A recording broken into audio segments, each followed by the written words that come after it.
Ich mache jetzt ein Lied, das läuft unter dem Motto Klassik volksnah gestaltet.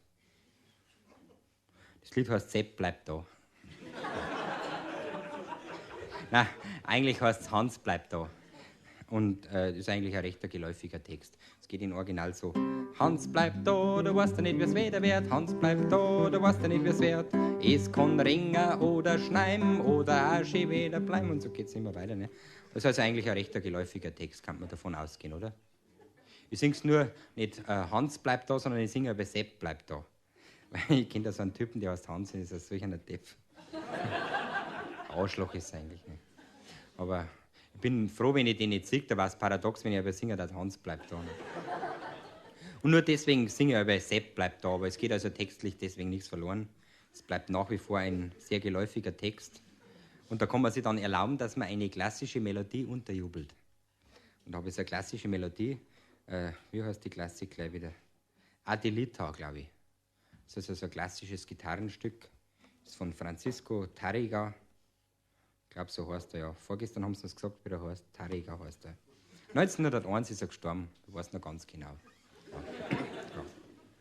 Und von dem ist diese Klassik, die man da unterjubeln kann, unter diesem geläufigen Text. Und deswegen läuft das Ganze unter dem Motto Klassik volksnah gestaltet. Sepp bleibt da.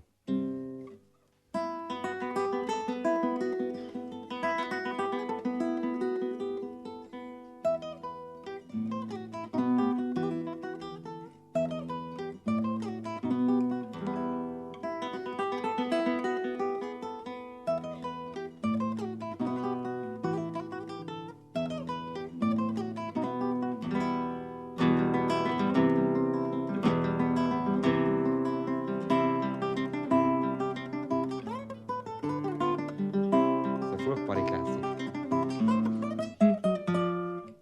Sehr frei nach Francisco Tárrega.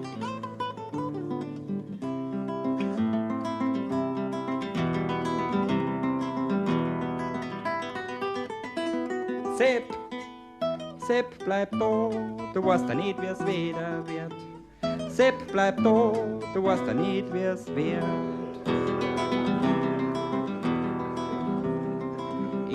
Es kann ringen oder Sepp, es kann ja sein, der schneit wird's auch oder es kann da das schön. Ne, weder bleibt in niemals weiß das ganz genau. Es kann ringen oder Sepp, es kann ja sein, der schneit wird's auch. Darum Sepp bleibt da, Sepp bleibt da. Mensch Sepp, Sepp bleibt da, du weißt ja nicht, wie's wieder wird. Sepp bleibt da, du weißt ja nicht, wie's wird.